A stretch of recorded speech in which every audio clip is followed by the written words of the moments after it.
Good morning, good afternoon, or good evening, whichever time of the day it is that you're joining us. We are here on what is for us Groundhog Day, but we promise that we will only do one of these. We won't repeat it again and again. But it does mean that you have at least 6 more weeks of us at some point and the other as we talk about what's going on in arts and entertainment here at the Tulsa World. I'm here with my fellow scene writer, Jimmy Trammell. And we are going to chat about what we know is coming up. You can follow us either here in video, or if you'd rather that we be heard and not seen, this will be available on podcast at Spotify, Apple, Google, and any other place on the interwebs from which you pluck your pods. This is also Black History Month, and we're done a roundup of a number of events that are happening this month in celebration of African American contributions to history, art, culture, and just the country in general. Of that list, Jimmy, are there some things that you in particular find intriguing or feel need to be emphasized? Yeah, we compiled many events for a list in Wednesdays, what we call our Wednesday section, the weekend section, because it leads into the weekend. And Black History Month, those events were the focus of this week's weekend. To me, I thought the Circle Cinema programming was very interesting in that they have films on Arthur Ashe. They're showing films that starred Sidney Poitier, and they have a film on Jimi Hendrix. I mean, hey, give me that golf foursome. Give me Arthur Ashe, Sidney Poitier, and Jimi Hendrix in a golf foursome, and let's go. Okay. Well, for me, I would say because live theater doesn't get quite the due that it should, Theater North will be doing a play called Jitney. It is part of August Wilson's, what he called the Pittsburgh cycle, where he wrote one play set in each decade of the 20th century that sort of chronicles the Black experience in his hometown of Pittsburgh, Pennsylvania. Jitney was the first one that he wrote back in 1982, I believe.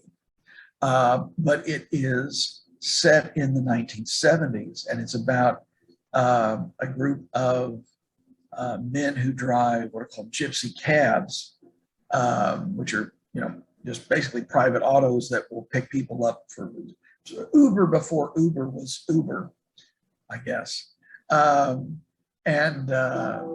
Because the regular cabs wouldn't take passengers into the African-American neighborhoods of Pittsburgh. So Theater North is doing that at the Tulsa PAC. They've done several of the series. I believe they've actually done Jitney years and years ago. So that'll be, I believe, the weekend of February 12th and 13th, and then the weekend following. So, but you can check out the entire list of events, such as and also sites to see, from Greenwood Rising to the John F. Franklin Reconciliation Park at tulsaworld.com.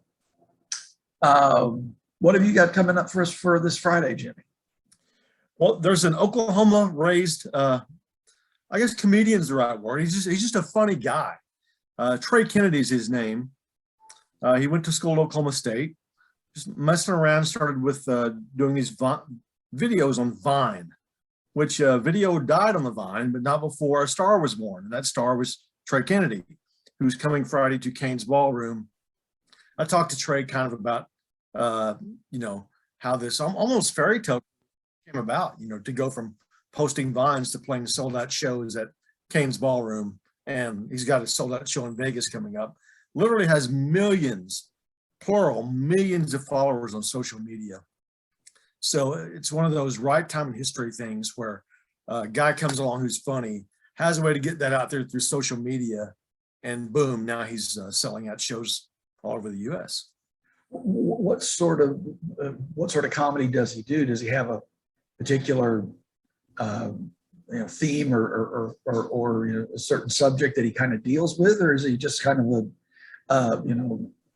whatever's funny in life is what he talks about? Today profiled him last year, and the things that they cited when they profiled him was his videos where he plays a middle school kid, like middle schoolers be like, and he shows himself reacting as if a middle schooler would. And then also he kind of riffs on moms a little bit, but he basically does, they're very clever videos, and I would recommend anybody go to YouTube, dial up Trey Kennedy and see what you can find that you like. Okay, all right. Well, you may have heard the saying that revenge is a dish best served cold, which means that it's better to, if you're going to get back at somebody, wait until they least expect it. But in the case of Tulsa Ballet's next production, it's kind of life imitating art, because they're going to finally present Vendetta, a mafia story, which was supposed to debut in March of 2020. And it's been rescheduled 5 different times. But now they think finally all the stars have aligned. This is by Annabelle Lopez Ochoa, who's done several works for the company. And it's described as a cross between film noir, vaudeville, and Broadway, where Romeo and Juliet meet the Godfather. It is, and it's also supposed to be, I've not been able to see it yet, but it is also supposed to be as funny as it is dramatic. So if everything, if all the stars align and Punxsutawney Phil doesn't say, terrible things, that will open here February 10th for 4 performances. So, and that will be at the BAC. And I know that I don't know that there's anything big coming this weekend to the BOK, is there? No, their next event is Winter Jam. The kind of the cast of many concert that takes place every year. This Christian music situation concert. In fact, we'll have an interview with John Cooper from Skillet maybe next Friday. We'll see. Okay. Hey, what else speaking of BOK, Speaking of BOK, we've got a Sunday profile of the new general manager at BOK Center. I sat down with him yesterday for about an hour, had a good talk. So we'll introduce him to readers in Sunday's Tulsa World, tulsaworld.com. And hard to believe that the 10-year anniversary of BOK seemed like it was yesterday. The 15-year anniversary is coming up next year. Okay. So in the 15 years, what have you experienced? What have you seen at BOK that kind of stands out to you among the best of the best? Well, that's a difficult thing to answer, because to be honest with you, I haven't gone to a great deal of things at the BOK, because I'm usually the stuff I usually cover happens elsewhere. But I have done a few shows. I've attended several Cirque du Soleil productions there, and I remember one called Turok that was inspired by the film Avatar, that had some really impressive visual effects that really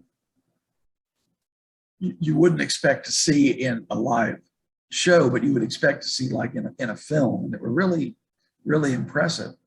As for a concert, probably the most impressive one would be the one I saw most recently, which was last June, when Wynton Marsalis and the Jazz at Lincoln Center Orchestra joined with the Tulsa Symphony and a community chorus to perform Marsalis's All Rise, Symphony No. 1. That was kind of it was the culminating event of the city's centennial commemoration of the 1921 race massacre. And that was an impressively powerful show. How about for you? The first show I saw there was Neil Diamond, which I just love Neil Diamond, and I'm biased, so I would say I love it regardless. Was in the almost back row, which I didn't enjoy. I don't like the heights, but I did enjoy Neil Diamond. Saw Paul McCartney there, and one of my cousins had said once, we were talking about the best concert you ever saw, and he said, I don't know if it was Paul McCartney, but he said, but who's better than Paul McCartney? So I was like, yeah, that's kind of sums that up. And then it was really cool to see the Eagles there with Vince Gill, and then Glenn Fry's son, Deacon Fry, taking his spot. People who left that show left there thinking, man, that's about as good as it gets. Saw the Motley Crue farewell tour at the BOK, wrote the next day that they would get back together. I took a lot of heat from the internet trolls on that one, and boom, all of a sudden they got back together for this arena tour thing last year that got interrupted by COVID. So it's hard for those guys to any entertainer to get off the stage and stay off the stage. I mean, it's an addiction to be up there and perform and get that instantaneous feedback. You're not going to get it doing any other thing. Yeah, and and that's true of any live performance. I mean, it's that interaction between what's going on stage and what's happening in the audience, and so yeah, I can understand why the joke used to be they've said farewell more times than the Judds, but everybody does have a tendency to, they never shut the door. Even when the Eagles said they'll get back together when hell freezes over, what did they tell? Hell froze over, and there they are. Yeah, they're coming back again this year.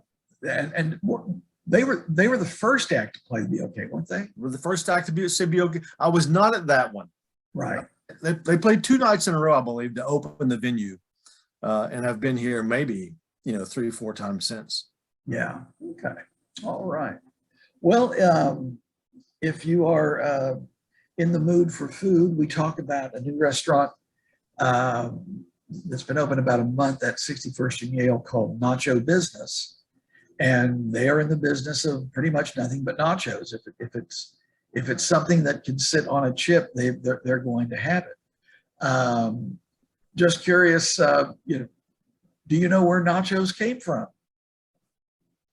A genius. Well, actually, like the buffalo wing, it was born out of desperation. As a chef at a restaurant just across the Rio Grande from a Texas town, had some regular customers show up and they wanted something different. He had no idea what to do, so he went back and melted some cheese over some fried tortillas and added a strip of jalapeno, and that was it. And that was in 1940s. And I remember as a youngster when Doritos first came out, they were just the plain corn. On the package, they had a recipe for, make nachos, a wonderful new canapé. And it was, take a chip, put a little cheese on it, put a slice of jalapeno and run it under the broiler and you're done. And so, but now people will put anything on chips and call it, it's morphed out of beyond its original form. So just curious, are you a fan of, obviously you are a fan of nachos. Do you have a go-to order? I do like chicken nachos with jalapenos and all the other good stuff you want to throw on. You can leave off the sour cream and guacamole. That's not for me. Nachos, my definition, are a giant pile of chips with stuff on them. They are not a nice, pretty plate with 8 chips in a circle and a dab of cheese. That's decoration. That's not nachos.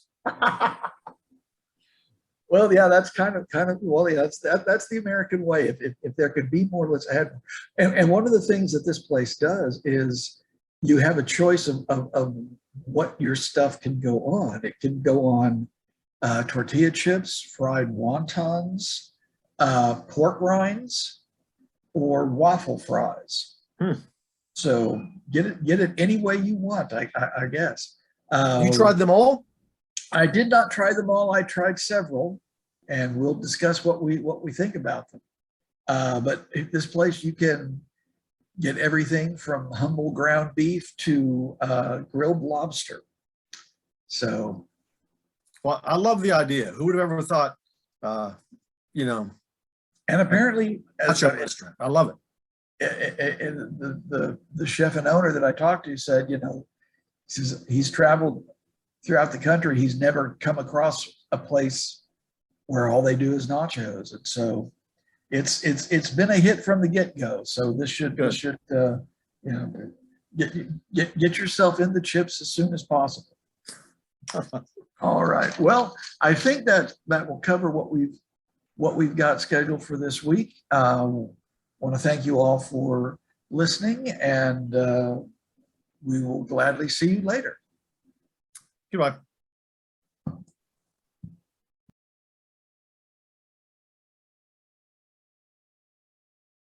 For more information, you can visit tulsaworld.com.